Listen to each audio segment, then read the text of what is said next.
Bueno, tengan muy buenos días cada uno de ustedes. Bienvenidos a su curso Métodos y Técnicas de Investigación Criminal 2. Estamos en nuestra semana número 15 y para hoy vamos a desarrollar el tema investigaciones en casos concretos. A lo largo de todo el año, porque incluyo aquí técnicas 1, técnicas 2, vimos un resumen desde el proceso penal. Considero que se abarcaron cada una de las etapas del proceso penal guatemalteco. Solo que empezamos de atrás para adelante, ¿verdad? Porque recuerdo que en una de las primeras clases hablábamos sobre el debate. ¿Y por qué nos fuimos hasta el debate? Porque en el debate es donde vamos a diligenciar la prueba. En el debate es donde se va a plasmar o veremos el éxito o fracaso de la investigación.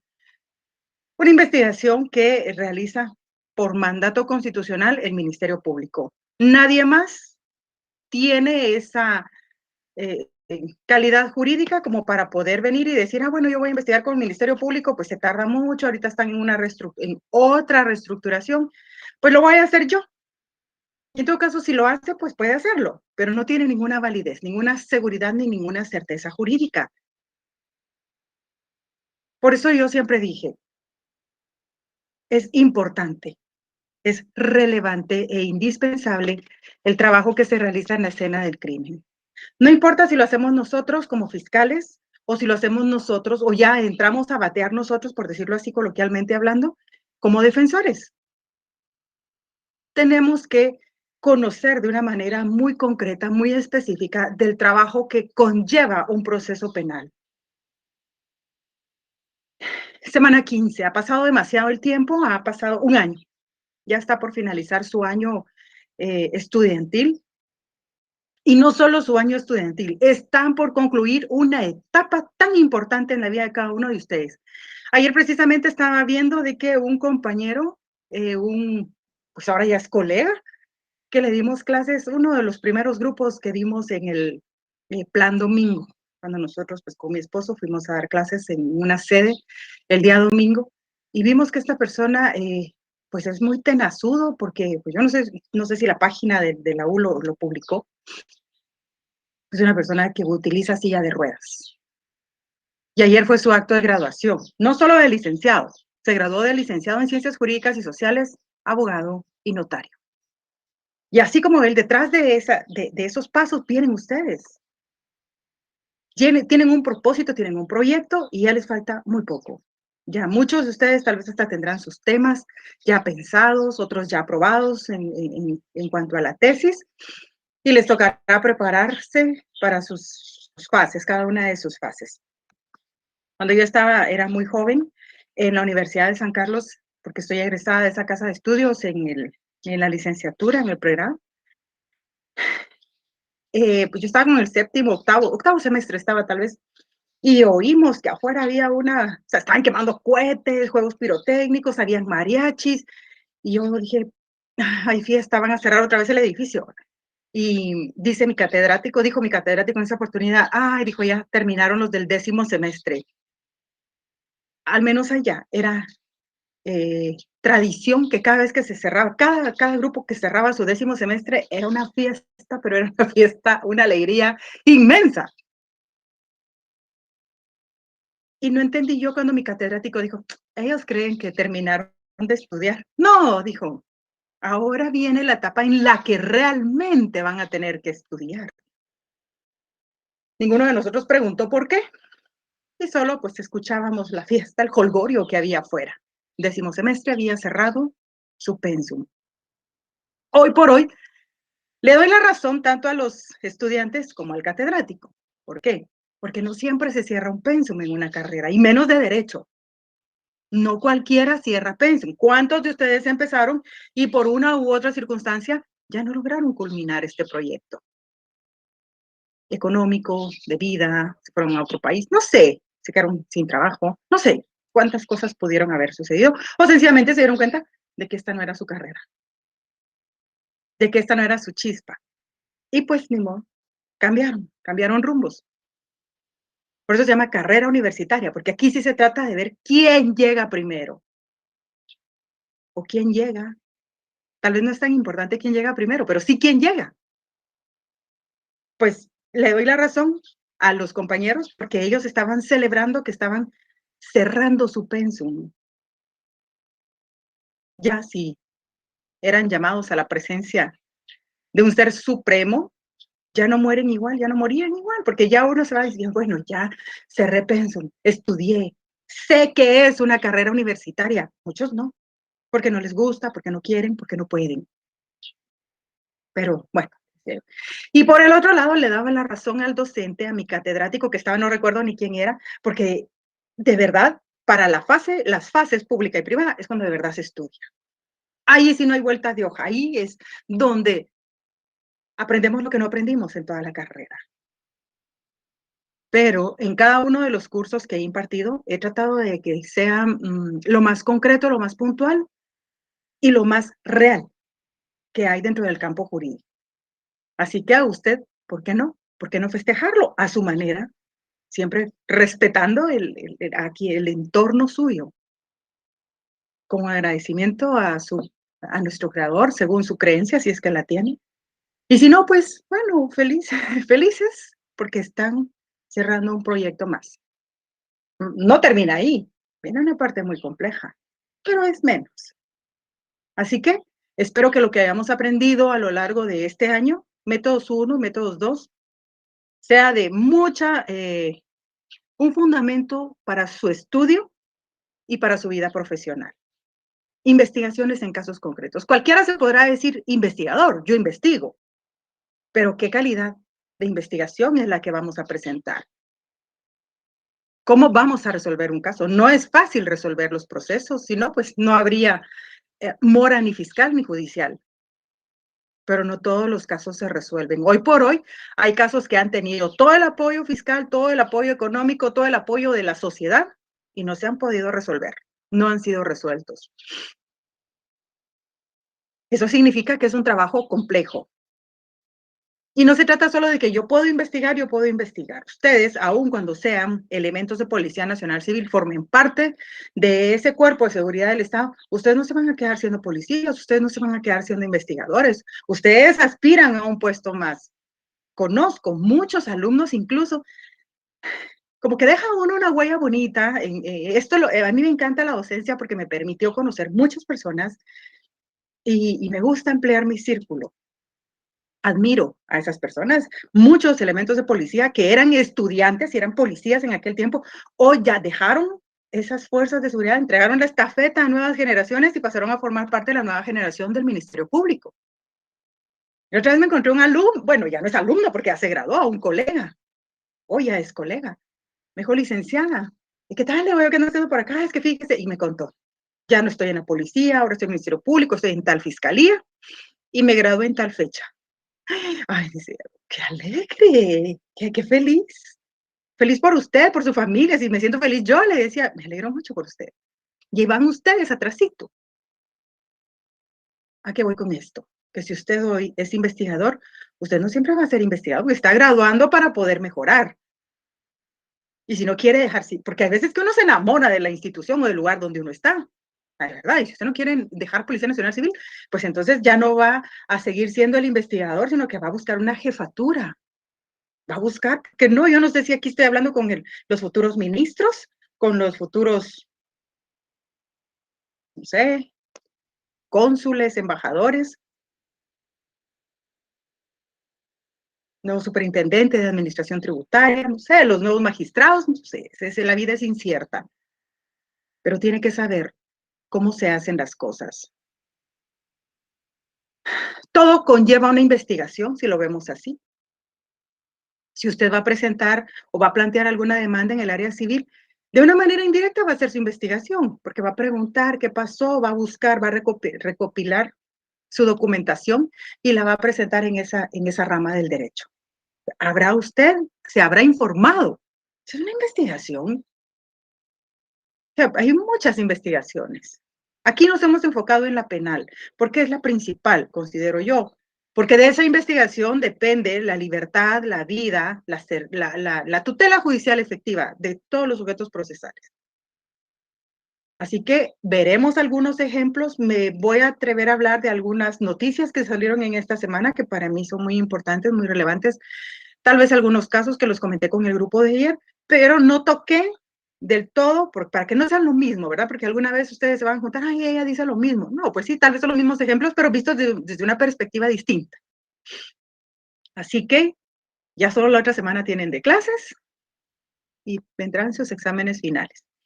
Bueno, objetivo de la clase. ¿Qué es lo que yo busco en esta clase? Plantear casos concretos a efecto de establecer si se logró el objetivo general del programa al asegurar que cada estudiante domina el contenido pragmático del curso, el cual se resume, lo voy a resumir en esto: un trabajo impecable en la escena del crimen. Pero ¿qué pasa si nosotros los defensores encontramos un trabajo impecable en la escena del crimen? Es una desventaja para nuestra línea de defensa. Pero así como dicen, no hay delito perfecto, yo me atrevo a decir que no hay trabajo en la escena del crimen que sea perfecto. Algo se pasa, algo se olvida, algo ocurre y tenemos que encontrarlo. La función del Ministerio Público es hacer un trabajo impecable. El trabajo de la defensa es destruir esa impecabilidad, pero destruirla en el ámbito, en el buen sentido de la palabra, en el ámbito jurídico, con ética, con profesionalismo. Bueno, voy a empezar a ver todo lo que pasó aquí. Sí, aquí vemos estos errores, si no hubo en la escena del crimen, porque lo trabajaron muy bien, pasémonos a la etapa intermedia. Veamos la acusación. ¿Fue bien planteada la acusación? Sí, no. Yo recuerdo un caso donde una vez, cuando yo era fiscal, una compañera llegó, porque éramos 2 fiscales nada más en una fiscalía tan conflictiva, y llegó mi amiguita y me dijo, ay, Keila, fíjate, no sabes lo que me pasó. No, le digo, ¿qué? Porque nos contábamos mucho lo que nos ocurría para que cuando nosotros nos pasara ya tuviéramos una respuesta o tuviéramos una ruta de una solución, una posible solución. ¿Qué te parece? Me dijo, que en la acusación no puse la fecha de los hechos. Y recuérdense que la acusación debe llevar esa relación clara, precisa, circunstanciada, todo lo que conlleva los requisitos del artículo 332 bis. Le dije, ¿qué hiciste? Ay, Keila, me dijo, no sé, pero ya era el debate, era el primer día del debate. Yo me di cuenta, me dijo, cuando estaba sentada, empecé a revisar el expediente. Uno trabaja, en la Fiscalía Municipal no había de que yo lo trabajo y otro lo lleva. No, ahí todos llevábamos todo. Fíjate que no sé por qué razón empecé a leer la acusación cuando vi que no tenía la fecha del hecho, me dijo. Pero nadie se percató, le dije. Me dijo, yo pienso que la defensa sí, pero no lo argumentó en la etapa intermedia porque lo va a hacer ahorita, me dijo, en el alegato de apertura. Y entonces va a pedir de que, pues, no sé, que se sobresea o que se dé la sentencia absolutoria, porque algo va a pedirme. No va a pedir, por eso no lo dijo en su momento. Me va a atacar ahorita con eso. ¿Y qué hiciste? Le dije, ay, pues fíjate que andaba otro fiscal ahí que era así bien tigre, porque así como hay defensores tigres, hay fiscales tigres. Y ya le preguntó, mire, licenciado, fíjese que esto me pasó. Amplíe la acusación, le dijo él. Hay un artículo ahí, busque usted el fundamento. Y lo mismo les digo yo a ustedes, busquemos el fundamento de la ampliación de la acusación. Y diga que con fundamento en el artículo tanto se amplía la acusación. En el sentido de que se debe de tener por fecha exacta de comisión del hecho que se le atribuye tal fecha. Así. Y fíjate que así lo hice, me dijo.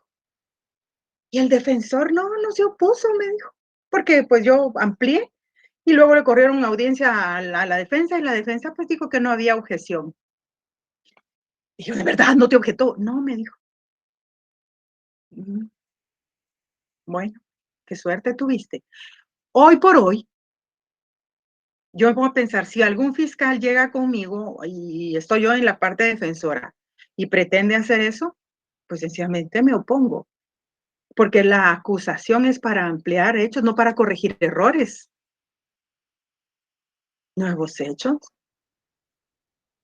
no errores que se nos fueron, no es para subsanar errores. Pero en virtud de que el abogado defensor no se opuso, pues el tribunal tampoco, menos iba a poner el tribunal en esa situación. Pero es un trabajo, como yo les digo, errores que no se encuentran en la escena del crimen porque fue muy bien trabajado. Entonces vámonos a las subsiguientes etapas. Algo tiene que haber, algo hay, algún error tiene que haber. El Ministerio Público tiene demasiado trabajo. Son errores que se cometen de forma voluntaria.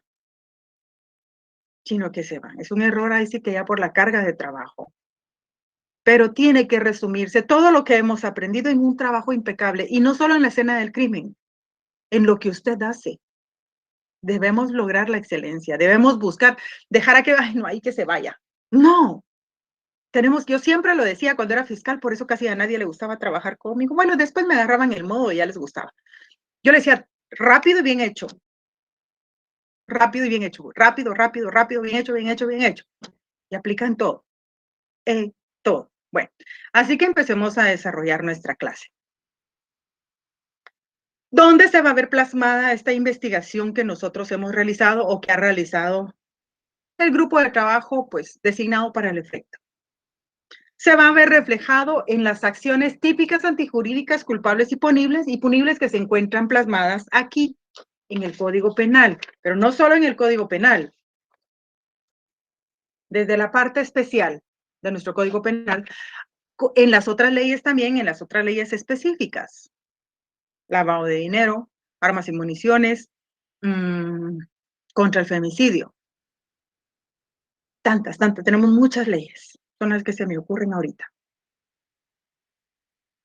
¿Qué importante o qué relevante tiene este delitos contra la vida y la integridad de las personas? Si nos vamos al artículo 123, por favor, necesito que vayamos para allá.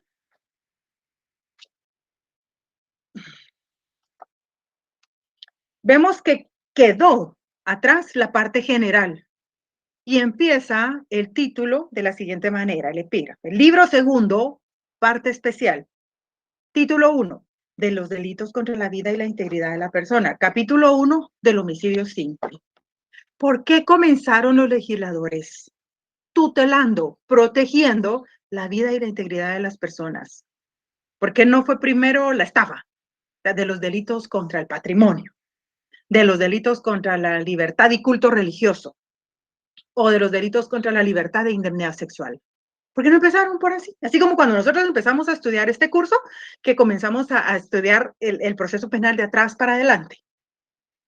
Pues, ¿por qué no así? Aquí. Sencillo, porque la vida es el bien más preciado que todo ser humano puede tener. Tenemos un vehículo y por X razón no, lo perdemos. Existe el 125% de posibilidades o el millón de posibilidades de que tengamos otro más bonito, mejor.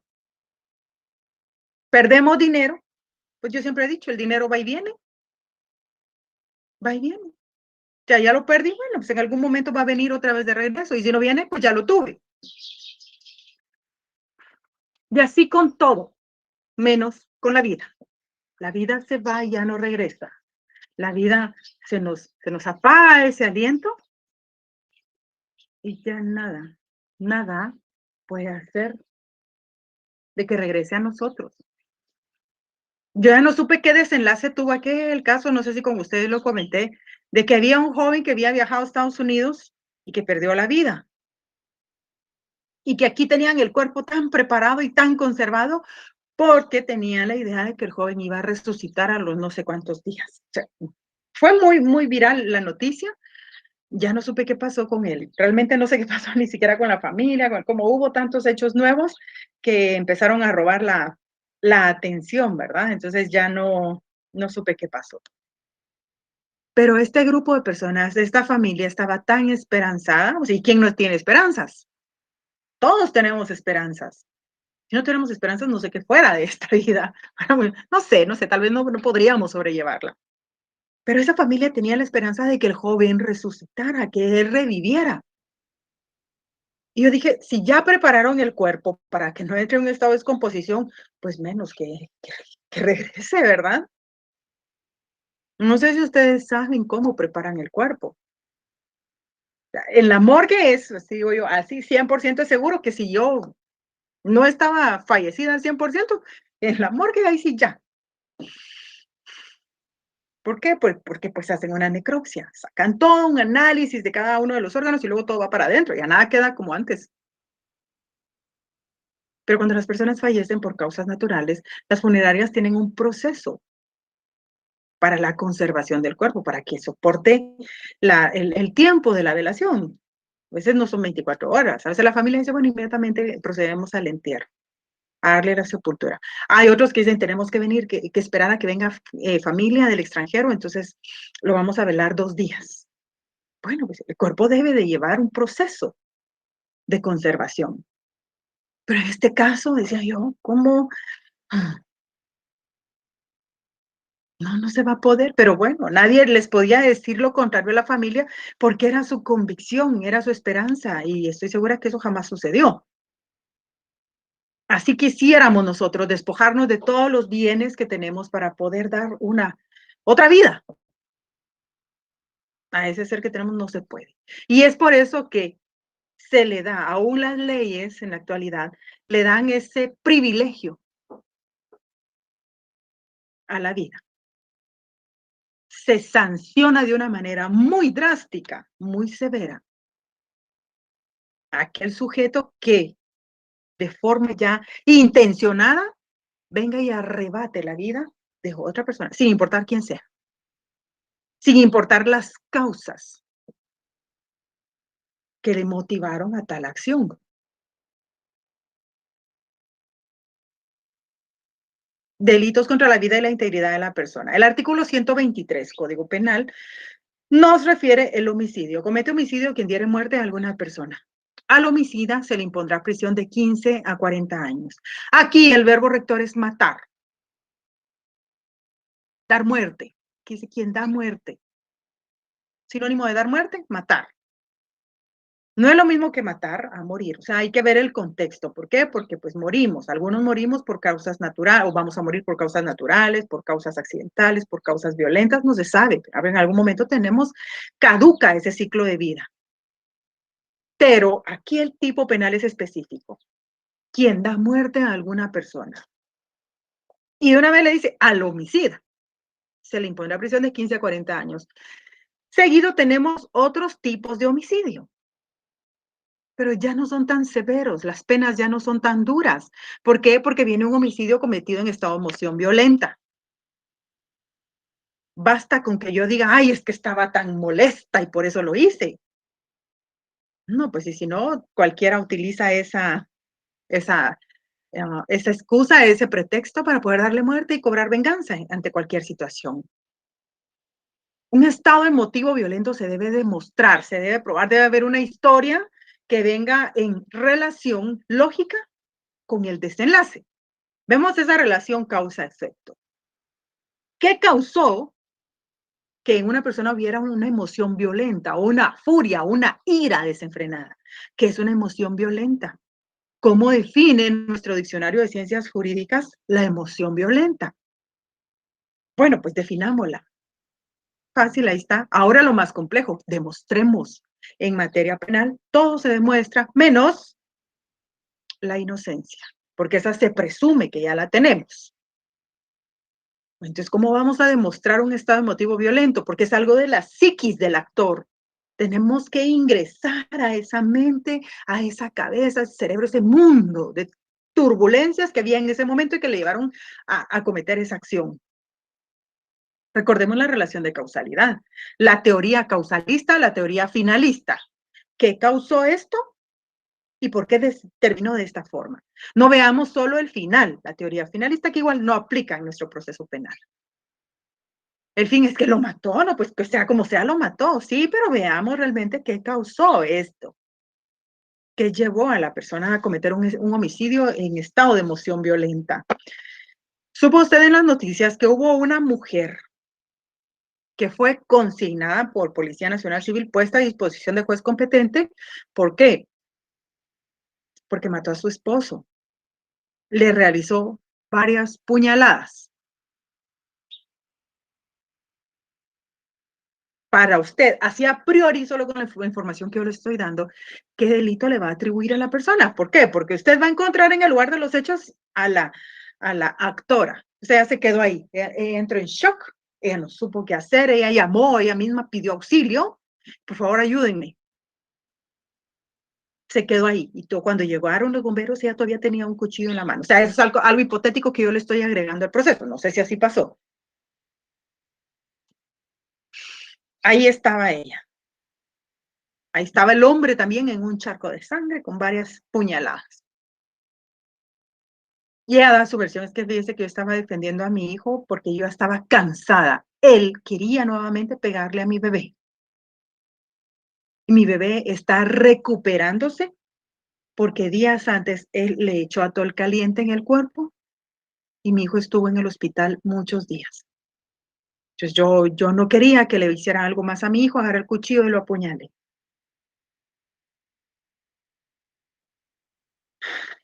¿Se cometió un delito? Va a decir el bombero, pobre esta mujer, no hombre, sí, váyase para su casa señora, solo báñese bien, quítese toda esa ropa, lave bien su ropita, abrigue bien al niño, cuídelo. Qué bueno, la felicito porque usted protegió a sus hijos. Váyase a su casa. ¿O qué? O el policía le va a decir, ay, sí, fíjese señor, de que tiene razón, cualquiera hubiera hecho lo mismo en su lugar. No tenga pena, váyase a su casa, váyase con sus hijos. ¿Se cometió un delito o no se cometió un delito? En ese contexto, claro que se cometió un delito, pero tenemos que analizar esa parte general del Código Penal. ¿Será que hay algo que va a justificar esa acción? ¿Será que hay algo que le va a modificar la comisión de esa acción? ¿Hay alguna causa que exime la responsabilidad penal? ¿Hay alguna causa que modifica la responsabilidad penal? Yo recuerdo que cuando empezábamos con las clases en Penal 1, ese era verdaderamente un dolor de cabeza para todos los estudiantes. Lo fue para mí también. Aprender a diferenciar causas que eximen y causas que modifican. Yo venía del colegio y ya empezaba a ver esto, o sea, para mí fue un golpe así, bien duro. Que no entendía. Costó muchísimo que yo comprendiera esa diferenciación. Sea, tenía amiguitos que me explicaban, me decían, no, hombre, mira vos, esto es tal cosa. Me lo sabía en ese ratito y a los 3 minutos, mira cómo dijiste que es tal cosa, porque se me olvidaba. O sea, se me confundía, no es que se me olvidara, se me confundía mucho. No sé si a usted le pasó. Y ahora le pregunto, en este contexto del caso específico de la señora que le dio muerte a su esposo, ¿hay alguna eximente o hay alguna causa de justificación? Porque supo usted que el juez le dio falta de mérito. ¿Cuál fue el argumento que usó el juez?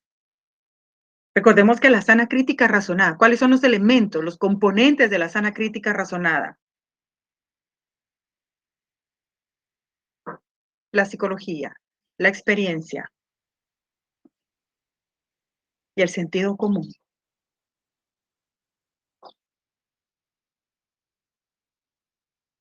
Va, aquí hay alguien que ya me respondió. Parricidio. Se cometió el delito de parricidio. ¿Sí o no? O fue un homicidio simple. O pudo haber sido un homicidio cometido en estado de emoción violenta, 124. Alguien se fue aquí al parricidio. ¿Quién, conociendo el vínculo, mataría a cualquier ascendiente o descendiente, a su cónyuge o a la persona con quien hace vida marital? En el contexto, estoy de acuerdo. Pero ¿por qué vamos a ser tan duros? ¿Por qué no vamos por un parricidio? Porque no vemos la posibilidad de un homicidio cometido en estado de emoción violenta. Ah, también me lo menciona aquí. Gracias. Pero recordemos que el Ministerio Público debe trabajar de una forma objetiva. Artículo 108, la objetividad de la Fiscalía y sobre todo porque la Fiscalía está en el lugar de los hechos. Tiene que recabar medios de investigación. Ahí está la mujer. Ah, vaya, está bien, la voy a entrevistar. Véngase el investigador mío de mi equipo, véngase, interroguemos sin vulnerar su derecho de defensa. Entrevistemos a la mujer. Señora, buenos días, buenas tardes, buenas noches. Lamentamos lo sucedido. Usted nos puede decir qué ocurrió. Solo recuerde que lo que usted diga no puede ser usado en su contra, pero dicen los bomberos, dice la policía, que este hombre quiso atacar a su bebé. Este hombre que está tirado y sin vida, que es su esposo. Sí, no, sí, solo era mi conviviente. Ah, va, no importa. Pero sí tenía, era el papá de su hijo. Sí, ah, va. quiso matarlo, dice que quiso lastimarlo. Sí, ¿cómo fue, señora? Usted me puede contar. Recordemos que la persona está en shock. No podemos llegar. ¿Qué pasó? ¿Dónde está? O sea, tenemos que tener modo, debemos de tener modo en todo. ¿Qué fue lo que pasó? Cuéntame qué sucedió. Es que fíjese, señor, que hace una semana, hace un mes, él le tiró todo el caliente a mi hijo. Ajá, sí, va, está bien. Y le cuenta lo mismo. La persona que dice la verdad le va a decir lo mismo millones de veces porque no tiene que modificarlo. Lineamiento para el investigador. Hágame favor. Constituye, ¿en qué hospital estuvo el nene? Disculpe, señora. En cualquier hospital. Ah, vaya. Hágame favor, investigador. Se va al hospital y pregunte si es cierto que el niño estuvo ahí, cuál fue la historia, el antecedente por el cual el niño entró al hospital. Y me informa, por favor, porque mire que se la van a consignar y entonces tenemos 24 horas. Dentro de 24 horas va a ser la primera declaración de la mujer. No solo tiene que aplicar el Ministerio Público el 108, el 290 también del Código Procesal Penal, la extensión de la investigación. Debe recabar medios de investigación, no solo de cargo, sino también de descargo. Recordemos que nuestro sistema procesal es acusatorio, ya no es inquisitivo. Es acusatorio, vamos a acusar a alguien, pero vamos a demostrar. Parricidio, ella tuvo la intencionalidad, entonces demostremos que ese parricidio, que fue el parricidio, que son los verbos, es el verbo rector del parricidio. ¿Fue cometido en estado de emoción violenta? Bueno, entonces demostremos el estado emotivo. ¿Fue homicidio simple? Entonces demostremos que fue homicidio simple. No solo tenemos que decirlo, tenemos que demostrarlo. Elemento de Policía Nacional Civil, el investigador o investigador DICRI, se dan al hospital, llaman, licenciada, efectivamente, fíjese que aquí la historia, el antecedente es tal cosa, solo llevo copia simple de la hoja de ingreso. O solo me dejaron tomarle foto. Muy bien, está bien, no importa con eso. Entonces vemos que trae una secuencia, lo que dijo la parte actora, la parte sospechosa. Pero no podemos llegar ante el juez solo decir, fíjese que sí, el Ministerio Público realiza la siguiente imputación, porque usted es fulana de tal día, a tal hora, con un cuchillo que tenía en sus manos y que por razones que se desconocen, le ocasionó 12 puñaladas al señor fulano de tal, quien respondía al nombre de tal y que era su esposo. Delito que encuadra en el artículo 131 del Código Penal, parricidio. ¿Qué medios de investigación tiene Fiscalía? No, fíjese, señor, pues que eso fue ayer y el álbum fotográfico ni lo han hecho, o sea, no, nada, solo lo que dicen los bomberos y solo lo que dijo la policía. No podemos llegar así, así sea en una declaración, una primera declaración que va a ser dentro, menos de las 24 horas. Ministerio Público debe de llevar medios que sustenten su decir. No lleva mucho, pues obvio, tiene horas trabajando el proceso. Entonces le va a decir, sí, honorable juzgador, tomando en cuenta de que no han transcurrido ni siquiera 24 horas, al Ministerio Público no le ha sido posible recabar muchos medios de investigación, pero sí contamos a la presente fecha con el álbum fotográfico que documenta tal cosa.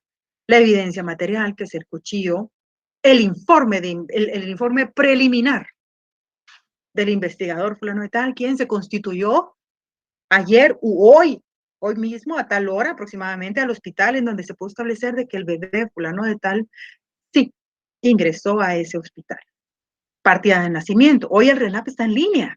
Partida de nacimiento del bebé, en donde se establece el vínculo del fallecido con la procesada. No tiene mucho, pero tiene algo. Al menos va a demostrar ese vínculo, que la señora decía, el papá quería lastimar a mi hijo, a nuestro hijo, yo no lo dejé. Ah, bueno.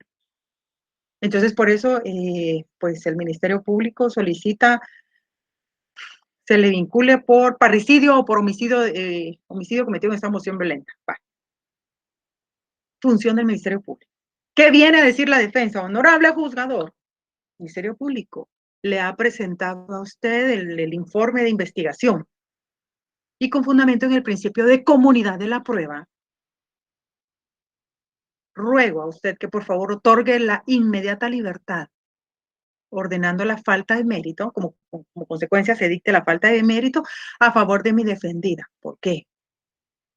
Entonces aquí es donde ya ustedes tienen que ver.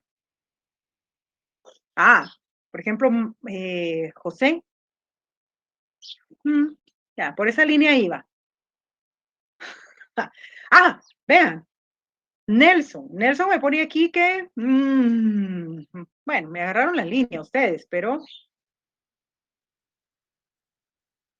Ofelia. Vamos a ver, Ofelia, Nelson, José Carlos y Elías. Sí, nos vamos por alguna de esas situaciones que ustedes dijeron. Ellos me hacen referencia al artículo 24 del Código Penal. Veamos qué tiene el 24. ¿Qué de especial tiene el artículo 24? Veamos.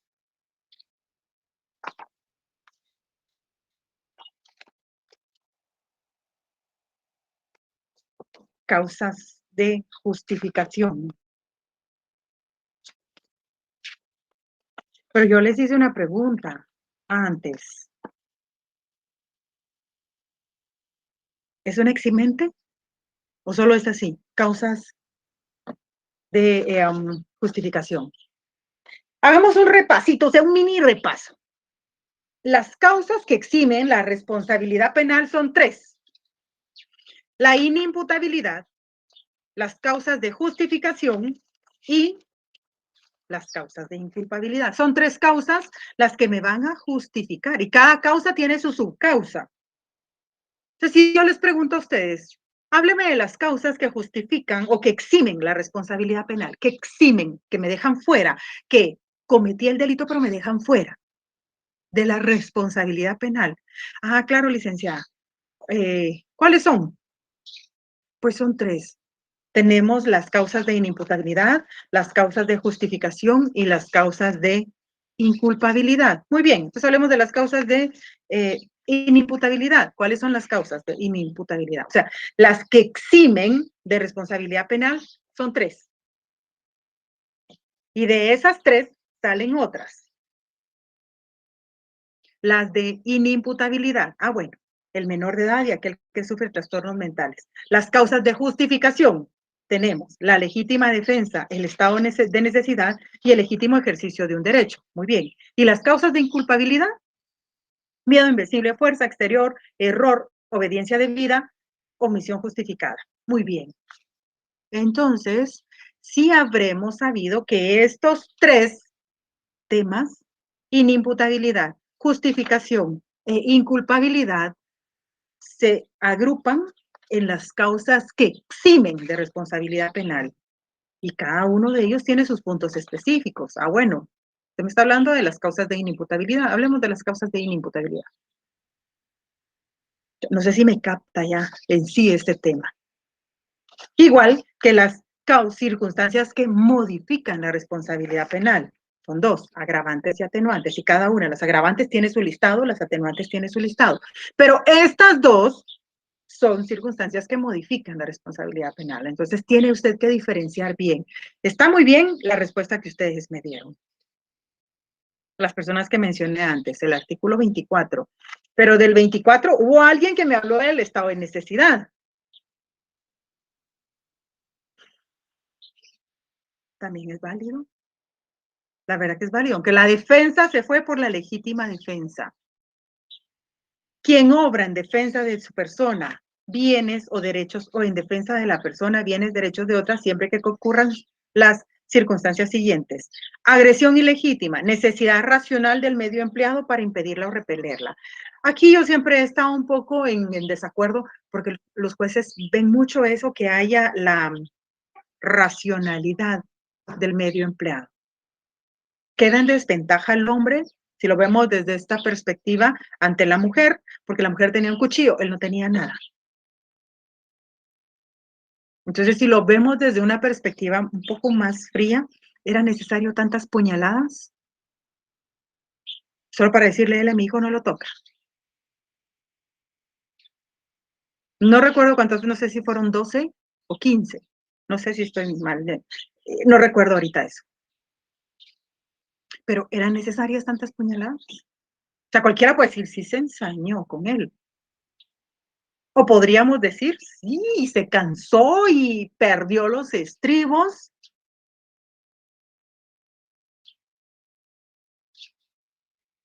y la ira, el enojo, la rabia le ganó. Entonces, encontramos aquí una causa que exime de responsabilidad penal, que es una legítima defensa. El juez sí aplicó la legítima defensa, pero veamos lo que dice en la literal C. Se entenderá que concurren estas tres circunstancias respecto de aquel que rechaza al que pretenda entrar o haya entrado en morada ajena o en sus dependencias. Aquí la persona, yo no recuerdo si estaba en la casa o si estaba en su negocio. Si estaba en su casa, es válido. Si no estaba en su casa, entonces yo me iría por el estado de necesidad, así como me lo mencionó aquí Gaspar, Nelson Gaspar. Me iría por el estado de necesidad. Veamos el estado de necesidad numeral 2. Quien haya cometido un hecho obligado por la necesidad de salvarse o de salvar a otros de un peligro no causado por él voluntariamente, ni evitable de otra manera, siempre que el hecho sea en proporción al peligro. ¿Hubo proporcionalidad ahí? ¿Cómo se va a pronunciar usted como abogado defensor ante la imputación que hizo el Ministerio Público? No le va a decir, ay, señor juez, ahí no hay nada, hombre, ¿cómo va a creer? Tiene que haber un pronunciamiento por parte del defensor. No vamos a tapar el sol con un dedo, porque pues está la mujer ahí, estaba la persona, tenía el cuchillo, o sea, se daba todos los presupuestos para la comisión de un delito. Parricidio, homicidio cometido en estado de emoción violenta, cualquiera, pero se cometió. Como abogado defensor, ¿cómo se pronuncia usted?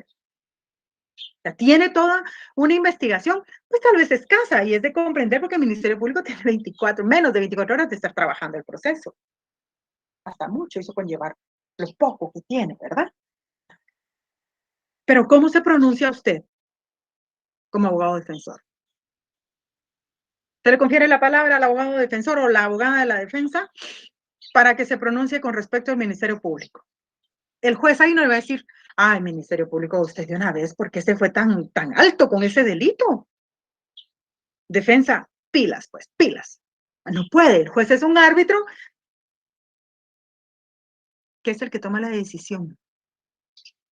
Así, en sí. Se le concede la palabra al abogado defensor o abogada defensora para que se pronuncie respecto del pronunciamiento del Ministerio Público. Gracias, honorable juzgador. La defensa escuchaba atentamente la imputación que realizó el Ministerio Público.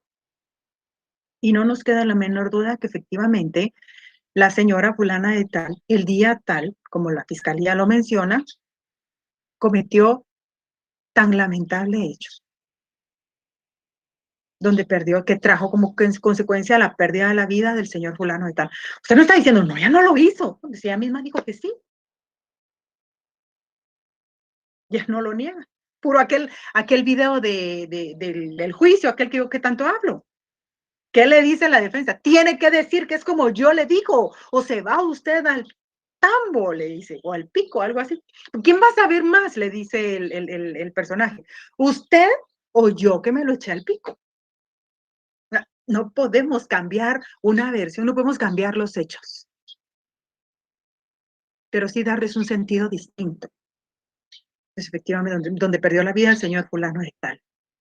Es indudable que nos encontramos ante la comisión de un hecho delictivo, pero, honorable juzgador, no en las circunstancias o no con la modalidad que el Ministerio Público pretende de hacer ver a mi defendida como una criminal, como una persona peligrosa para la sociedad. ¿Por qué? Porque le atribuyó un delito muy severo, honorable juzgador, un parricidio. Si bien es cierto, había un vínculo con el fallecido, pero también lo es que la fiscalía ha dejado de lado la historia de la señora, quien lo hizo impulsada por la necesidad de proteger la vida y la integridad de su menor hijo, quien, como lo vemos en los documentos que aportó la fiscalía, con fecha tal, el niño estuvo ingresado en el hospital. ¿Cuál fue la historia? ¿Cuál fue el antecedente? ¿Por qué entró ese niño al hospital? Porque el fallecido, su propio padre, le había tal cosa. Entonces, usted no le está diciendo al juez que no ocurrió. Sí ocurrió, sí hay un delito, pero hay causas que le eximen a ella de la responsabilidad penal. Y en este caso, honorable juzgador, podemos mencionar las causas de justificación, tal el caso de la legítima defensa o el estado de necesidad. En ambos casos, la procesada que terminó siendo agraviada, que fue agraviada, si lo vemos así, de una manera objetiva, ella era agraviada, ella y sus hijos, ella lo hizo para proteger a sus hijos y se va con todo, ¿verdad? Tiene que conocer usted cada una de estas partes del Código Penal para poder aplicarlo a casos concretos. ¿Siempre ocurre? No, pero tiene que hacerlo, tiene que saberlo. Así que, verbo rector aquí, dar muerte. Lo primero que encontramos en la parte especial de los delitos contra la vida y la integridad de la persona. ¿Por qué? Porque la vida es el bien más preciado. Veamos aquí este documento. Villanueva es uno de los municipios con más índices de violencia, situándose, tan solo en el segundo lugar después de Guatemala, con la mayor cantidad de homicidios registrados durante el 2019, situación por la que fue implementado un estado de prevención en esta área.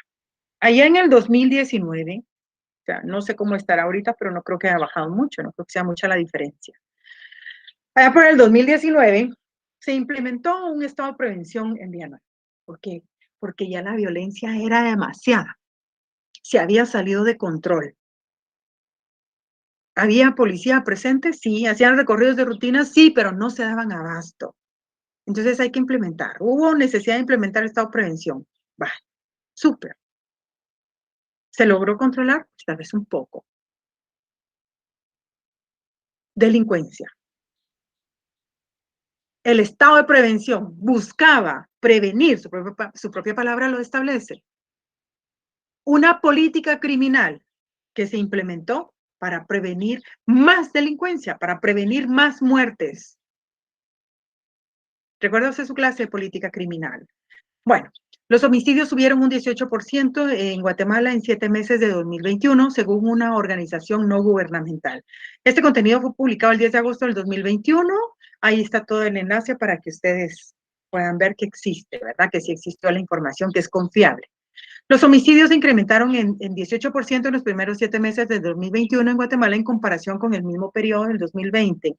Según un informe divulgado este martes, así lo decía la noticia, por una organización no gubernamental.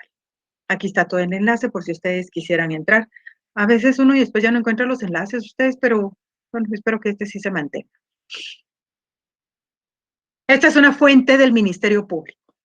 Una noticia que publicó el Ministerio Público. Yo antes, cuando estábamos ya en Penal 2, y Penal 2 es, no sé cómo recibieron ustedes su clase de esa materia ya unos años atrás, pero no sé cómo eran sus exámenes, no sé si les hacían preguntas o les ponían casos, pero yo algunas veces sí ponía casos, la mayoría de veces ponía casos. Daba todo el contexto y el alumno debía tipificar. Pues aquí lo vamos a hacer igual también. Veamos esta noticia publicada por el Ministerio Público. De acuerdo con las investigaciones, el hecho ocurrió el 31 de marzo del 2019. X hecho. ¿En dónde? En la colonia Santa Fe, zona 13 de la ciudad capital. Aquí nos ya da la razón. Donde el hoy condenado, o sea, una persona que ya había sido condenada, se aproximó en un vehículo a la víctima, quien se encontraba junto a otras personas y con la intención de darle muerte, desaceleró la velocidad. O sea, pasó más despacio. Sacó un arma de fuego por la ventana y le disparó. No logró el cometido de darle muerte gracias a la pronta intervención médica recibida. La persona, o sea, el conductor del vehículo, fue aprendido por Policía Nacional Civil y le encontró un arma de fuego. Esta noticia fue publicada el 13 de octubre del año pasado.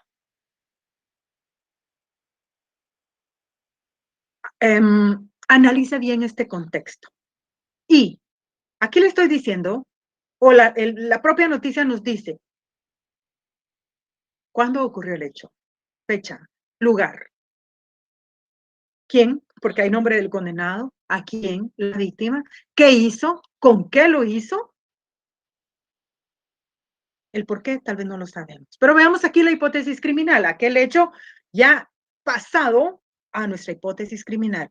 ¿Quién? Pues el del vehículo. ¿A quién? Al herido que se llevaron al hospital. ¿Qué le hizo? Le disparó. ¿Cómo? Pues con un arma de fuego. ¿Cuándo? El 31 de marzo del 2019. ¿Dónde? Colonia Santa Fe, zona 13. ¿Por qué?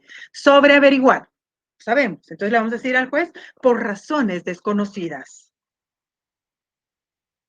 Si usted tiene todos estos datos, puede trabajar bien en su imputación, en su relación clara, precisa y circunstanciada del hecho punible que se le atribuye. Pero si le falta algún dato de esta hipótesis criminal, de las preguntas que integran esta hipótesis, no puede, porque está incompleto. Le falta un presupuesto. Primeras diligencias que se tienen que realizar. ¿Recuerda usted aquella instrucción 001-2006? Fíjense que a mí me sucedió algo el viernes, perdón. Un cliente me llamó y me dijo, licenciada, fíjese que usted me dijo que no iba a pasar y sí pasó. Ay, que yo, bueno, déjeme, voy a ir al Ministerio Público a preguntar. Y me fui yo al Ministerio Público ya un poco iracunda por los hechos, ¿verdad? Porque yo decía, bueno. Y fui a preguntarle al auxiliar fiscal, señorita, ¿por qué no, o licenciada, perdone, por qué no se ha hecho tal diligencia que yo pedí? Es que fíjese, me daba millones de respuestas, millones de excusas, millones de pretextos, pero nunca me respondía, claro, por qué yo le había, porque no había hecho lo que yo le había pedido. Y me dijo, licenciada, si tanto es, usted debió haber planteado su discrepancia. Entonces, si yo, mi ira la llevaba en nivel 6, en ese momento la elevó al triple. Pero yo decía, tengo que respirar profundo, tengo que respirar profundo. Discrepancia, le dije. Sí, o sea que usted ya me está diciendo que no va a hacer la diligencia. Porque yo quería pensar y le estaba atribuyendo que usted tiene mucho trabajo y por eso no la ha hecho, que no le dio prioridad. Pero si usted no la va a hacer, entonces por favor indíqueme por escrito que no la va a hacer para que yo ya pueda acudir a la audiencia de discrepancia. No puedo ir a discrepar algo que usted va a ir a decir al juzgado, es que la voy a hacer pero más tarde. Pues no le dije. Entre el estira y encoge. Yo jamás digo, es que yo trabajé acá, porque uno cae mal cuando dice eso, ¿verdad? Mucha gente nueva que no me conoce. Aquel que me conoce sí sabe, ¿verdad? Cuál es mi calibre de carácter. Entonces, pues ella, pues muy fresh. Y le dije, señorita, disculpe, le dije, licenciada, perdone, ¿en el expediente usted tiene instrucciones? ¿Le puso instrucciones su agente fiscal? No, no tiene instrucciones. Perdone la pregunta. ¿Todavía le dan cumplimiento a la instrucción 001-2006? ¿O ya no? Y la mujer ni sabía de qué le estaba hablando. Es que mire que voy a ir, no tenga pena, yo voy a ir a jefatura. No, voy a ir yo a jefatura, porque igual la van a mandar a llamar a usted, pero yo voy a ir a exponer mi caso. Y fui a la jefatura. En la jefatura pregunté, puntual, ¿todavía se le da cumplimiento a la instrucción 001-2006 o ya quedó sin efecto? No ha quedado sin efecto. O sea, sigue vigente. Sí, bueno, entonces, ¿por qué a este expediente no le han puesto instrucciones? Como la persona con la que estaba hablando, pues sí sabe que yo estuve en la fiscalía, le dije, ¿y por qué a nosotros sí nos exigían demasiado que se hiciera eso? Y cuando nosotros decíamos que había en nuestro trabajo, nos decían que era nuestro problema y que si queríamos, bueno, y que si no nos podíamos largar. Porque de esa forma nos respondían. ¿Por qué ahora aquí no? Porque aquí yo que estoy pidiendo una diligencia importante, indispensable, no la han hecho. Bueno, la cosa es de que, para no cansarlos, la otra semana la van a hacer. Primeras diligencias, un plan de investigación. ¿Y saben qué es lo peor? ¿Cuál es lo terrible? Que cuando el jefe de la jefatura le preguntó al auxiliar, ¿ya leyó el expediente? Ella le dijo que no porque tenía demasiado trabajo. Entonces yo empecé así como, ¡oh! Y decía yo, ¿qué ministerio público tan raro el que estamos teniendo ahora ustedes? Pero cuando ustedes vayan a ser parte del ministerio público, no lo vayan a hacer así. O si van a ser abogados defensores, ustedes ya saben qué es lo que van a ir a buscar, porque saben que no va a tener el expediente. Y tal el caso de un plan de investigación, las primeras diligencias. En el caso específico de zona 13, ¿qué es lo que se tiene que hacer? Bueno, primero, en el caso específico, la persona no murió, pero si hubiera fallecido, hay que solicitar certificado de nacimiento, eso sí, defunción también, pero aquí no murió la víctima, entonces solo el nacimiento. Certificado de DPI o nacimiento del sospechoso, para poder individualizarlo correctamente. Solicitar informe de bomberos que cubrieron la emergencia. ¿Por qué es importante el informe de bomberos? Porque a veces las personas le dicen al bombero qué pasó y con la policía tienen un poco más de miedo y no digamos con el Ministerio Público. Verificar si hay cámaras de videovigilancia en el sector y requerir videos. Solicitar peritaje de necropsia. Solicitar peritaje, pero aquí no murió la persona, ¿verdad? Solicitar peritaje de indicios balísticos recolectados en la escena del crimen. Eso sí hubo. Solicitar el resultado del peritaje balístico del arma de fuego. ¿Por qué? Porque vemos que Policía Nacional Civil incautó un arma de fuego. Solicitar a DIGECAM informe si el detenido tiene licencia para portar armas de fuego. Solicitar antecedentes penales y policiales de la víctima y del sospechoso. Solicitar a SAT información del vehículo en el que se trasladaba el sindicado. ¿Tenía reporte de robo? ¿O hacerle la prueba free al vehículo para establecer si el motor, la numeración del motor es original o está alterada? No sé. Poder perfilarlos.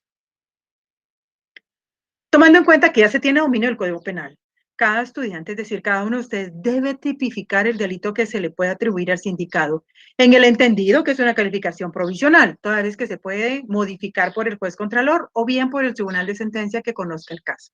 Yo le hago la siguiente pregunta. En este caso específico, el de zona 13, usted ya trabajó la escena del crimen.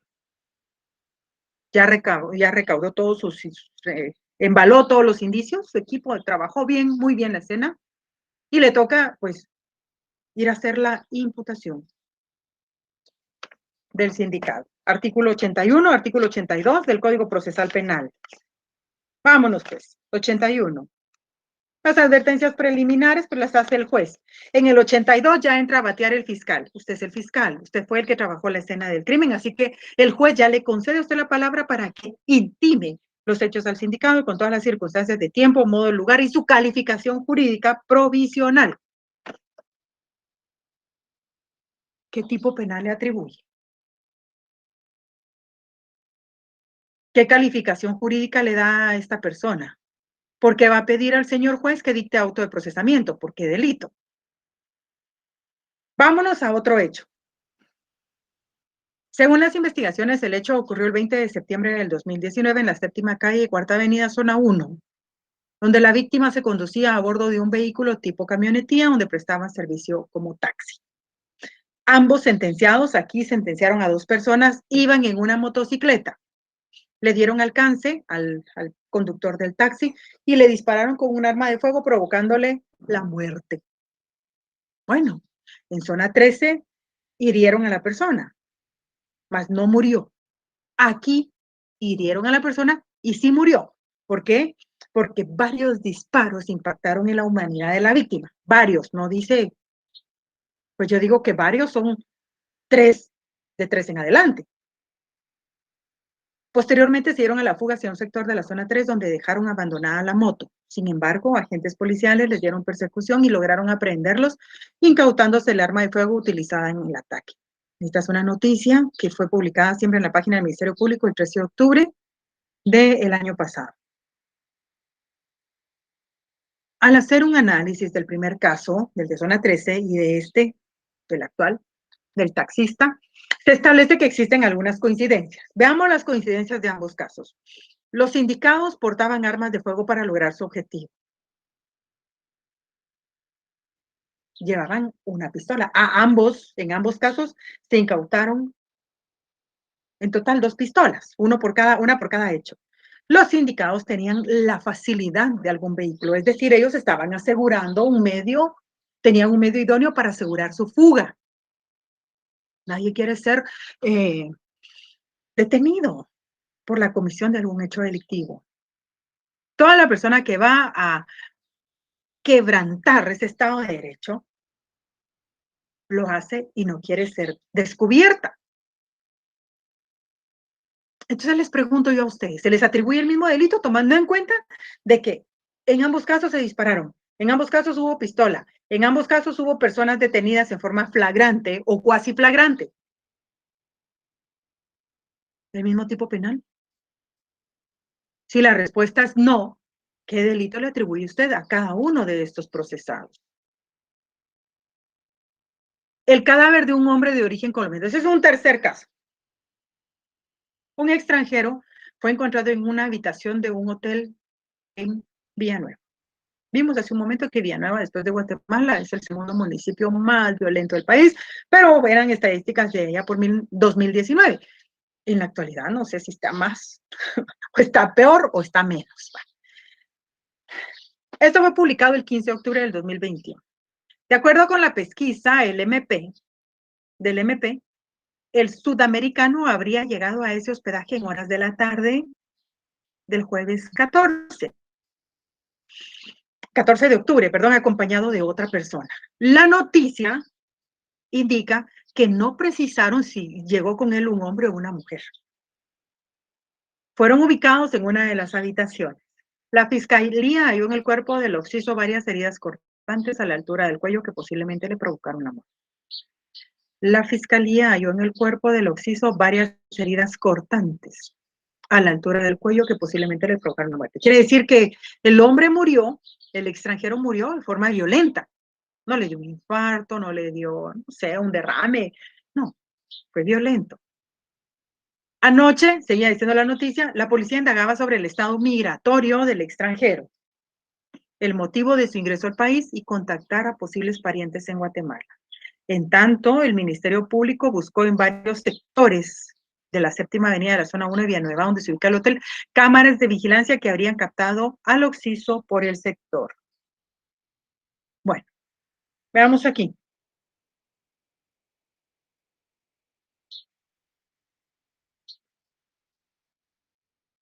Sí. Bueno, hasta ahorita estoy leyendo otros comentarios que me mandaron aquí. Sí, le dieron por legítima defensa, su inmediata libertad por legítima defensa. ¿Pero qué ordenó el juez? La falta de mérito.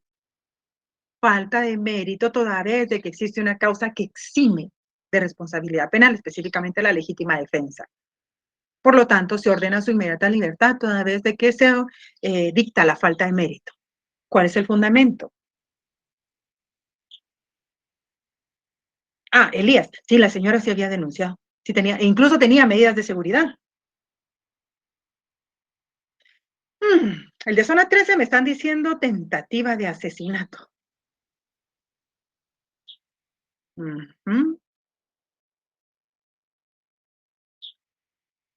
Y en el de zona 3, asesinato. En uno, asesinato en grave tentativa y en el otro, asesinato consumado. ¿Está usted de acuerdo con eso o le varía, le cambia? ¿Qué diferencia hay entre homicidio y asesinato? No todos los delitos tienen tentativa. Algunos sí. Pero el asesinato es porque tiene que haber mucha hazaña y ante tanta hazaña el cuerpo cede, pierde la vida. Entonces, el asesinato en grave tentativa considero de que no existe, no podríamos tipificarlo, porque hay mucha hazaña, hay mucho, o sea, se asegura la muerte de la persona. Porque no lo vemos mejor desde la perspectiva de un homicidio en grave tentativa.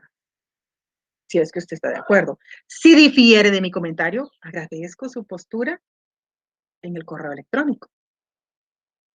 ¿Cómo les fue con su ensayo? ¿Lograron hacerlo bien? ¿Creen que lo hicieron bien? Hoy sí, ya así súper, súper pulidito. Ya no fue solo copiar y pegar y pegar y pegar y pegar, porque hoy sí sabemos que es un ensayo.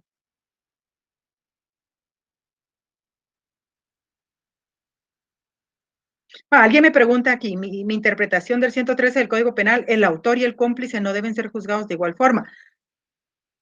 Sí deben ser juzgados de la misma forma, mas no sancionados de la misma forma. ¿Qué diferencia hay entre autor y cómplice? Al cómplice creo que se le rebaja una tercera parte de la pena, pero el proceso penal es el mismo. Entonces, ¿van a seguir el mismo proceso? Sí, pero la imposición de la pena es distinta. No sé si fue eso lo que me quiso preguntar. Asesinato en grave tentativa. Ah, es que el asesinato, asesinato se asegura la muerte de la persona. O sea, no puede haber una tentativa de asesinato porque hay, ¿cómo decirles? Hay mucho. Vamos al 132. El asesinato o solo es consumado o solo es consumado. Porque hay premeditación, hay ensañamiento, hay un impulso de perversidad brutal. El asesinato asegura la muerte de la persona. El asesinato busca ese objetivo. El homicidio, como es darle muerte a una persona, puede de que no tenga tanta violencia, pues al final es violento, pero no en extremo como el asesinato. Asesinato en grado de tentativa no podría haber, porque asesinato es asesinato. O sea, asesinato muere la persona porque hubo muchísima violencia. Si no muere del disparo, si es que tuvo disparos, no muere de la puñalada, muere de la tortura que sufrió.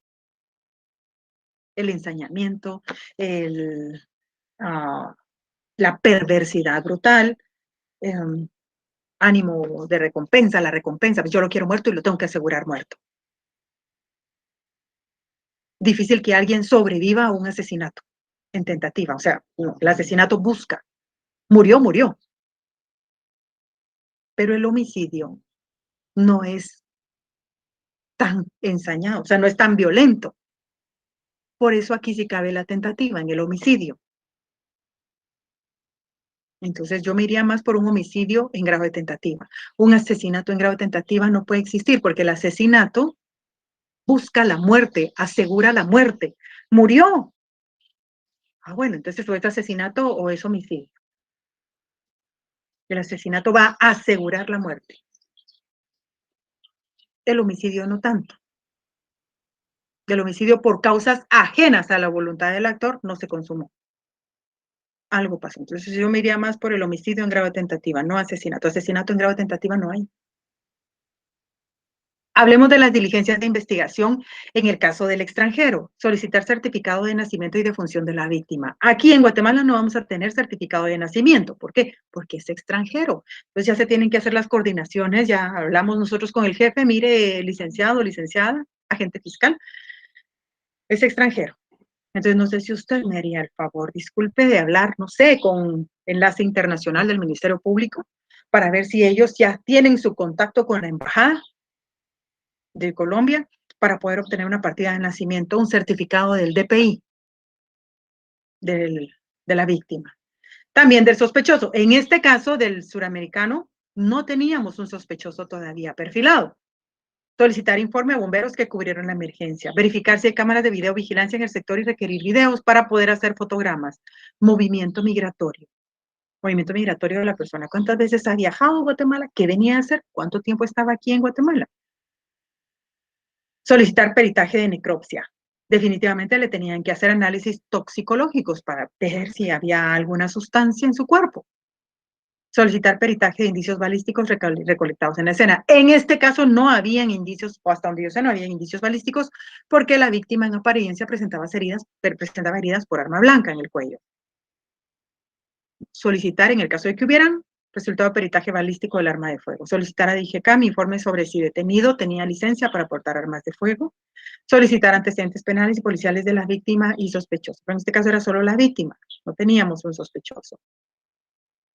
Veamos otro ejemplo. Policía involucrado en la muerte de un hombre en zona 6 es ligado a proceso por homicidio. Un elemento de Policía Nacional Civil tristemente se ve involucrado en un hecho. Ministerio Público compartió información sobre el proceso penal en contra del agente de Policía Nacional Civil involucrado en la muerte de una persona de 33 años. Aquí vemos la foto. La noticia indica que la persona murió por una herida de bala en el cráneo, según un reporte de los bomberos. Veamos qué decía más esta noticia. El Ministerio Público informó la noche de este viernes que el agente de Policía Nacional Civil fue ligado a proceso por el delito de homicidio en el caso de la muerte del señor de 33 años. Los bomberos municipales reportaron la noche del 17 de junio a una persona fallecida en la 15 Avenida frente al 1-11 de la zona 6 de la ciudad de Guatemala. Esto fue en 2020. Aquí está el enlace de la noticia, la fuente. ¿Qué calificación jurídica provisional le atribuye usted a la acción cometida por el elemento de Policía Nacional Civil? Diligencias de investigación urgentes que tiene que hacer en el escenario del crimen. Consignar el arma de fuego del elemento policial. Documentarla con fotografía y video. embalarla y remitirla al INASIF para cotejo con los indicios localizados en el escenario del crimen o bien con los indicios balísticos encontrados en el cadáver. Solicitar bueno, al menos esto es lo que yo sugiero, solicitar informe de récord laboral del agente policial. ¿Por qué? Que tal vez era un buen agente, tal vez era un buen trabajador. ¿Qué ocurrió? ¿Qué le llevó a cometer esas acciones? Ay, ay, ay, ¿qué estoy haciendo? Algo toqué aquí que no era. Hay que perfilar también a la víctima y al sospechoso. Veamos aquí otro ejemplo. Era investigaciones en casos concretos. Son casos muy bizarros, muy complejos, mm, muy complejos. 3 guardias de la USAC irán a juicio. O sea, ya toda la investigación se realizó por asesinato de un abogado. Vemos aquí una cámara de seguridad. Nos marca el 3 de octubre del 2019. Quiere decir que el hecho ocurrió el 3 de octubre del año 2019. Hora 1:09 46 segundos aproximadamente, 1 de la mañana. ¿Qué ocurrió este 3 de octubre del 2019? Veamos. Entonces aquí la cámara está mal, no es 3 de octubre, es marzo 10, 2019. Tienen primero el mes, no el día. El asesinato del abogado ocurrió durante la madrugada del 10 de marzo del 2019 frente a la sede de la Asociación de Estudiantes Universitarios. El crimen quedó grabado en las cámaras de vigilancia y fue así como se logró determinar la participación de los 3 guardias. O sea, aquí dice que habían cámaras de seguridad y que pues no hubo lugar a dudas para saber o sospechar de que los 3 guardias cometieron el delito. Menos lo que dice la noticia, el asesinato. El fiscal dijo que en el video se aprecia el momento en el que el guardia, uno de los guardias, le dispara al abogado en 3 ocasiones, 3 disparos. Se detiene, luego se acerca a la víctima y le vuelve a disparar. En total fueron, aparte de estos 3, otros 7, que le hicieron 10 disparos. ¿Aseguraba la muerte de la persona con estos 10 disparos? ¿Será que sobreviviría a estos 10 disparos? No, he ahí porque yo les digo que no puede haber asesinato en grado de tentativa, porque se asegura la muerte de la persona. Si murió, murió, no puede ser asesinato en grado de tentativa. O es asesinato o es algún homicidio. Los otros 2 guardias presenciaron el momento sin que detuvieran a su compañero. Y yo le pregunto, si usted está en una situación de estas, ¿usted se atrevería a detener a aquel y decirle, no, mira, que no lo hagas? No cabe duda que el guardia de seguridad estaba, ay, no sé, estaba tupido, puedo decirle, porque ya le había disparado 3 veces. ¿Por qué disparar 7 veces más? No era necesario. Pero veamos qué nos sigue informando aquí la noticia. 3 guardias de seguridad de la Universidad de San Carlos de Guatemala enfrentarán juicio por el asesinato del abogado y ex asesor de la Asociación de Estudiantes Universitarios, AEU. El juez suplente del juzgado octavo de primera instancia resolvió en la audiencia de etapa intermedia que el guardia, quien disparó 10 veces en contra del abogado, debe enfrentar juicio por homicidio en grado de autor. Modificó la calificación jurídica. Abrió a juicio por un delito distinto del que el Ministerio Público en algún momento pudo haber imputado o del que puede estar en la acusación, porque la Fiscalía pudo haber acusado por asesinato, pero el juez dijo no, se va por homicidio en grado de autor. Va. Mientras que los otros 2 guardias serían responsables del delito de encubrimiento y no de homicidio, como pretendía el Ministerio Público. Bueno, ¿está usted de acuerdo con lo que resolvió el juez? ¿Sí o no? Si sí, ¿por qué? Y si no, ¿por qué? Bueno, déjeme decirle que desde mi perspectiva estoy de acuerdo con los otros 2 guardias por encubrimiento. Está bien, pues no pudieron hacer nada, ni siquiera le dijeron o no se veían las cámaras que le dijeran, no, mano, detenete o mira, ¿qué estás haciendo? Pensalo, nos vas a comprometer. No sé, pues, tal vez encubrimiento. Estaban en el lugar menos, o sea, no indicado tal vez. Pero ¿está de acuerdo usted con que se le haya modificado la calificación jurídica después de que disparó 10 veces? Que disparó primero 3. Si hubiera quedado con los 3, yo me quedo, pues está bien, homicidio. ¿Qué necesidad había de disparar 7 veces más? Bueno, allá usted, pero quisiera saber cuál es su punto de vista. ¿Está usted de acuerdo con el cambio de calificación jurídica? ¿Qué situaciones considera usted que utilizó el juez para abrir a juicio por homicidio y encubrimiento propio y no por asesinato para todos los procesados? ¿Considera usted que la grabación de la cámara de videovigilancia fue fundamental para resolver el caso? Sí, no, ¿por qué? Bueno, vamos a otro caso. Un mexicano es extraditado hacia Guatemala, al menos así dice la nota, sindicado por el delito de, solo vea este homicidio, este tipo, homicidio culposo, culposo. No venimos sabiendo los homicidios en grave tentativa, asesinato, parricidio, con eh, causa que exima la responsabilidad penal. Aquí estamos viendo un homicidio culposo. El mexicano fue extraditado hacia Guatemala. Él era señalado de ser presunto responsable de un accidente vial en el 2015. ¿Pero qué? ¿Qué nos dice la noticia de esto?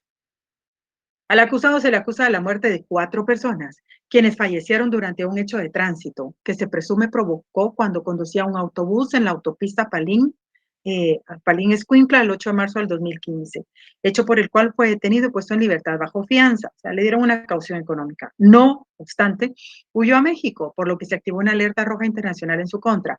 Fue capturado nuevamente en el otro estado mexicano en agosto del año pasado, iniciándose los trámites de extradición en cumplimiento al traslado bilateral en esta materia entre ambas naciones. Bueno, aquí tenemos el enlace también, la fuente de la noticia. Homicidio culposo. 4 personas fallecieron. ¿Es la misma intensidad o es el mismo impacto ante la sociedad que los hechos anteriores? ¿O cambia un poco? ¿Cómo va usted a pedir la condena de esta persona? ¿O será posible llegar a algún arreglo? Murieron 4 personas. Aquí ya le toca a usted resolver el caso. Veamos otro caso. Muerto a golpes. El 12 de junio del 2018, los bomberos recibieron una llamada de una madre que indicaba que su hijo tenía fiebre y problemas respiratorios. Al llegar al lugar, el bebé de 1 año y 10 meses continuaba con vida, pero falleció en la ambulancia. Bueno, una mamá llama, mire, mi hijo tiene fiebre y no puede respirar. Llegan los bomberos, ven que el bebecito tenía vida, pero murió. ¿Qué pasó? El Ministerio de Gobernación, a través de investigadores de Policía Nacional Civil, en seguimiento a la muerte de un niño de 1 año y 10 meses, se realizó un allanamiento en la zona 4 de Villanueva, donde se capturó a la señora de 19 años por el delito de parricidio. Pero no que solo tenía fiebre y problemas para respirar. Veamos aquí. La necropsia realizada por el Instituto, el INACIF, reveló que un trauma cráneoencefálico fue la causa del deceso. Trauma cráneoencefálico, o sea, un golpe en la cabeza. Pero, ¿qué tipo de golpe? ¿A propósito o de caída? Porque a veces se cae uno y se puede golpear la cabeza. Pero el INACIF consideró que no había sido de una caída. La madre se convirtió en la principal sospechosa del crimen. La investigación detalló cómo la mujer le había pegado al bebé hasta que éste se desmayó, lo que provocó que dejara de respirar. La mujer de 19 años fue capturada durante un allanamiento en la zona 4 de Villanueva en julio de ese mismo año. Enfrenta juicio penal por el delito de... ¿Qué delito le atribuye usted a la madre? ¿Está usted de acuerdo con el titular de la noticia? ¿Qué pericias solicitaría usted que se le practique al cuerpo del bebé fallecido? Usted es el que dirige la investigación. ¿Qué le tienen que hacer al bebé? Veamos aquí. ¿Conoce usted el protocolo de Minnesota? ¿En qué consiste el protocolo de Minnesota? Es un procedimiento elaborado por la Organización de las Naciones Unidas en 1991. Investigan crímenes de lesa humanidad o de ejecución por parte del agente del Estado, las fuerzas del Estado. Busca evitar que los funcionarios sospechosos puedan actuar o influir en la investigación. Hablemos un poco más del protocolo de Minnesota. En las últimas décadas, la investigación médico-legal en las muertes violentas sospechosas de criminalidad de personas privadas de libertad bajo custodia del Estado ha sido de mucho interés para el sistema de justicia. De estas muertes, las lesiones compatibles con torturas son un aspecto importante que el médico forense debe investigar durante el procedimiento de la necropsia, utilizando el protocolo de Minnesota de las Naciones Unidas. El objetivo de esta investigación es identificar los hallazgos de necropsias de personas privadas de libertad que mueren en los centros de detención, los métodos de tortura que se utilizan y caracterizar epidemiológicamente a estas personas. O sea, ¿qué busca el protocolo de Minnesota? Buscar lesiones antiguas compatibles con tortura. Pero vemos aquí que se hace a privados de libertad. ¿Por qué? Pues ese era el objetivo principal de la ONU, ponerle un alto a ese poder del Estado que se salía de control. Pero también es aplicado a niños cuando son golpeados, cuando hay un antecedente de violencia, buscan antecedentes de tortura. En eso consiste el protocolo de Minnesota. Vamos a otra noticia. Una persona de 29 años fue capturado en la 15 Avenida de la Colonia Reinita, zona 6, en cumplimiento de una orden de captura por el delito de lesiones graves, fechada ayer por un juzgado de aquí de Guatemala. Y vemos aquí que fue la noticia en una página de la Policía Nacional Civil. Se ejecutó una orden de aprehensión por el delito de lesiones graves. Aquí va la persona. Entonces le pregunto yo, ¿qué tuvo que haber hecho esta persona para que les indiquen de lesiones graves? Ilústreme usted el hecho. Yo le he dado la ilustración y usted ha tipificado. Yo aquí solo le estoy diciendo qué pasó. Así, qué delito, y usted me tiene que decir más o menos qué cree usted que pasó para que le hayan vinculado a lesiones graves y hasta se haya pedido una orden de aprehensión. Bueno, vamos a este otro proceso, este caso. Víctima narra cómo habrían sucedido los hechos y exige justicia para ella y otras víctimas. Esto fue publicado el 3 de septiembre del año 2021. En un juzgado antiguo en Guatemala se llevó a cabo este viernes 3 de septiembre la segunda audiencia declaratoria, o sea, de la primera declaración en contra de un extranjero, a quien el pasado 21 de julio el juzgado le había imputado el delito de violencia contra la mujer. ¿Ven cómo la noticia dice que el juzgado le imputó? No, no es el juzgado el que imputa, es el Ministerio Público cometido en contra de una mujer, violencia contra la mujer, cometido en contra de una mujer. En esa oportunidad, tomando en cuenta que era solo violencia contra la mujer, se le dio libertad con una caución económica. En esta oportunidad, el abogado de la mujer buscaba reformar el delito por el que se le había, pues, sindicado. El abogado de la víctima no estaba de acuerdo solo con violencia contra la mujer. Definitivamente la víctima tampoco. Entonces, la jueza aceptó la petición del abogado de la agraviada y reformó el auto de procesamiento de agresión sexual a violación con agravación de la pena, por lo que el procesado fue trasladado a prisión preventiva en el centro penitenciario de Chimaltenango. ¿Será que tiene lógica la noticia? ¿La encuentra usted bien? ¿O se queda corta? Son noticias que yo he sacado de medios de hechos reales. ¿Cuántas reformas del auto de procesamiento hubo en este proceso? O sea, hay cosas a las que la prensa ya no tiene acceso.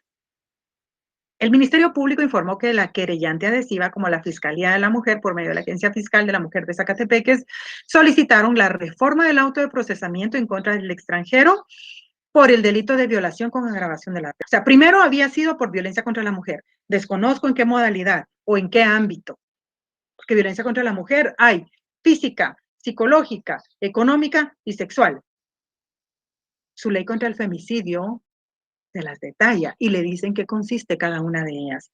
También le indica o le orienta si en el ámbito público o en el ámbito privado. Entonces, a mí la noticia me hace creer que primero hubo un autoprocesamiento por violencia contra la mujer. Luego hubo una reforma a agresión sexual. Y hubo una tercera reforma, eso es lo que mi sentido común me dice, que hubo una tercera reforma por violación con agravación de la pena. ¿En qué consiste la violación? ¿Y por qué la agravación de la pena? ¿Qué cree usted que ocurrió para que sí se diera con lugar la reforma del auto de procesamiento y se fuera de un delito de menos a más, a más? Añadió el ente investigador que durante la audiencia la jueza revocó todas las medidas sustitutivas al señalado y lo envió a prisión preventiva. Le pregunto yo, ¿el delito de violación tiene derecho a alguna medida sustitutiva?